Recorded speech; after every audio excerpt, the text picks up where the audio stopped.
Greetings. Today is June the 24th, 2023. My name is Brother Leroy Shabazz. I'm an emergency management practitioner in the city of Cincinnati, Ohio, and I want to do a very quick video, use some very important information. I'm back here by the beehives today because in reality it's dealing with disaster preparedness. After a nation falls, the first thing that the nation has to do is I'm about to get stung. The first thing the nation has to do, and I'm getting moved because I'm in their flight path. But the bottom line is that's about understanding bees. I'm in their flight path right now, which is not cool. But again, I'm gonna move over this way. And the reality of dealing with bees is that the first phase of a nation after a major disaster is restoring this agricultural reality. So I'm gonna throw that out there right now, and you can come back on our website, r4w.academy, r4w.r, the number 4, w.academy. That's a website where I'm actually purposely trying to let you know about today, because I've got some course information up there, because instead of me just trying to go out in the community and do a whole lot of recruiting to get people to take the community emergency response team training that I do as a certified instructor for the Ohio Emergency Management Agency, I'm gonna do some videos and hopefully get you to be informed as well as interested in taking the courses.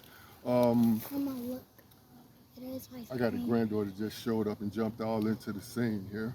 Pause that.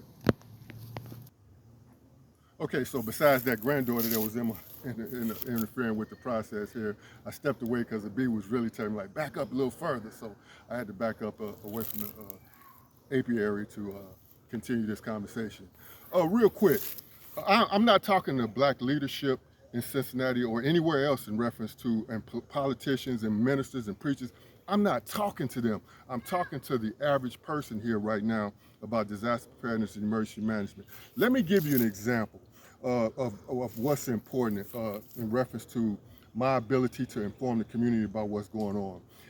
I helped the community, the Muslim community over in Westwood, to get a grant. They got a grant, National Nonprofit Security Grant, which is a FEMA grant, for well over $75,000. Over $10,000 of that was, and I'm cutting figures down, over $10,000 of that was supposed to go to CERT, Community Emergency Response Teams. Now, that sounds good that this organization got the nonprofit security grant to strengthen their facility, to harden their facility, because that's what the nonprofit security grant is for. However, check this out. Because the grant is given out by the Jewish Federation and FEMA. That's who okays this grant process. Now, if the Jewish Federation and FEMA give a grant to a facility in a facility that has a Jewish congregation, then more than likely the $10,000 that I just mentioned will be well spent in the community, because it's going to be the community people around that facility that actually benefit from that grant. They can form their own CERT team. They don't even have to be called CERT the way this grant probably will work out. They can call themselves something else, right? But they can use that $10,000 to make sure their community is well prepared, because the grant was for that facility within their community. Now in Westwood, there was a grant that was given to the people that I just told you about. However, out of that $10,000 grant to that facility, none of that is supposed to easily go into the black community. In other words, the black community can't just become part of that training to get access to that money to help themselves be disaster prepared. Now, that's interesting, because I understand how the system works. So I'm gonna end this real quick by saying, suppose that facility was strengthened, hardened doors, hardened windows, all the security measures using that over $75,000. And then they had the $10,000, over $10,000, to create a CERT team. Well, you got a $10,000 grant and you only got maybe 5, 6, 10, 20 people, if that, in your facility, nobody can come take part of that grant from the community. And so you have a situation where if the grid went down and that facility needed to be backed up by the rest of the emergency management system, you would have the Red Cross come in there, you would have different volunteer agencies active in disasters come in there, you have different people to come in there and take control of that facility based on the fact that they've given you the money to harden your facility. The grid is out, now they need somewhere to come and base themselves in your facility.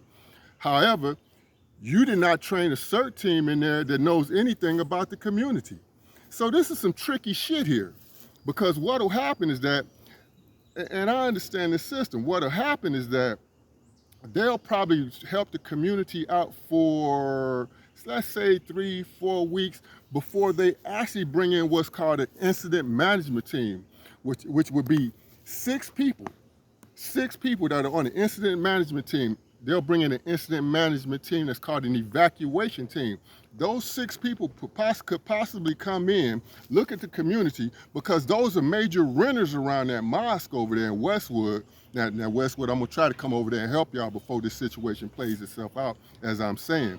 So they'll bring in those 6 people, or that 6-man incident management team, evacuation team, and they'll plan out the route, they'll plan out the logistics, they'll plan out whatever they need to do to get you people out of that community and somewhere else. Because the grid is down. Ain't no water, ain't no food, they backing out. You follow what I'm saying? And then when you go somewhere, it can be even more diabolical than that. Because that where you go might get shut down because of the integrity of the supply chain may be an issue. And then suppose that happens. I'm giving you worst case scenario. That happens. Now the facility is like, well, we can't keep you here, so you got to make your way back to where you come from. Now here you is off in the boondocks somewhere.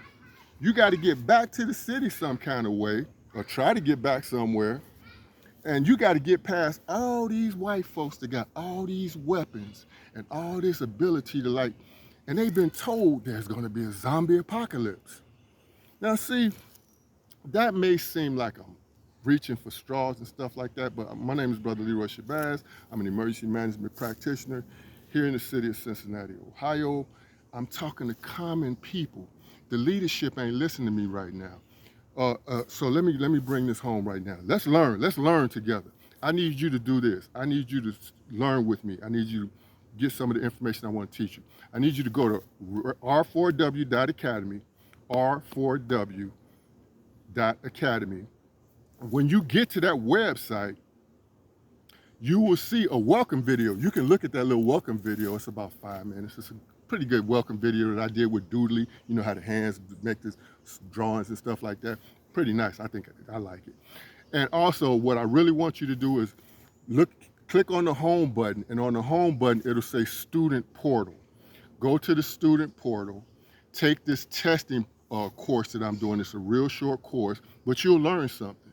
You'll learn something real quick about disaster preparedness that's going to make you more insightful about what to expect. And then that's a testing course, and then you'll be able to come back once you log in and register for the training and the testing, and I can get you prepared for what's about to happen. This is not a doomsday video. Let me end by saying this is not a doomsday video. This is just a video to get you prepared for some stuff that's gonna happen, and we're supposed to be intelligent enough to get past it. Thank you for listening. Peace to you and yours.